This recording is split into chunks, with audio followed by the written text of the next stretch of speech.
5 வருஷத்துல இளைஞர் அணி நடத்திய ஒரு குறிப்பிடத்தகுந்த நினைவில் இருக்கக்கூடிய இயக்கங்கள் ஏதாவது ஒன்றை சொல்லுங்கள். இயக்கங்களா? இயக்கம்னா ஒரு மூவ்மெண்ட், ஒரு போராட்டம். சொல்லுங்க, ஏதாவது ஒன்று சொல்லுங்க. இடையில அந்த ஏதோ இந்தி பாடத்தை ஏதோ கொண்டு கட்டாயமாக்குறதுன்னு சொல்லிட்டீங்க. நான் சொல்றது போராட்டம். சேலத்தில் இளைஞர் அணி மாநாடு அது நடத்துனது பூரா அண்ணன் நேரு. அதுக்கு ஒரு அந்த இதில் தானே சீட் அடிட்டு இருந்தாங்க. நீட்டுக்கு கையில் வாங்கினாங்க. அது இளைஞர் அணி நடத்தின இயக்கம். என்னாச்சு அது? சேலம் மாநாட்டில் குப்பையில் கிடந்துச்சு. கரெக்டாக நான் சொல்கிறேன்.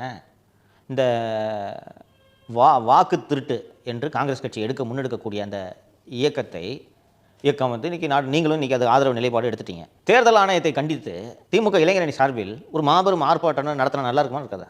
உங்கள் கவர்மெண்ட் ஏற்பாடுலாம் நீங்களே பண்ணிக்கலாம் இல்லையா? ஏன் நடத்தலை? செஞ்சுருக்கலாம்ல. இது மாதிரி மத்திய அரசு கண்டித்து எவ்வளோ விஷயங்கள் செய்யலாம். 30 நாட்களுக்கு மேல் சிறையில் இருப்பவர்கள் பதவி நீக்கொண்டு ஒரு மசோதா கொண்டு வந்தாங்க. அதற்கு எதிராக இளைஞர் சார்பில் ஒரு ஆர்ப்பாட்டம், ஒரு போராட்டம், ஏதாவது ஒன்று பண்ணலாமா? இப்போ எந்த நிகழ்ச்சி நடத்தாலும் கூட போய் உட்காந்துட்டு போஸ்ட் கொடுக்குறது தவிர தாண்டி அவர் என்ன செஞ்சார்? 2 எழுத்து மந்திரம். என்ன மந்திரம் அது? இடி. இருக்கட்டும். அப்போ என்ன தான் பண்ண போறீங்க நீங்கள்? அதெல்லாம் தாண்டி தான் அரசியல் பண்ணணும்.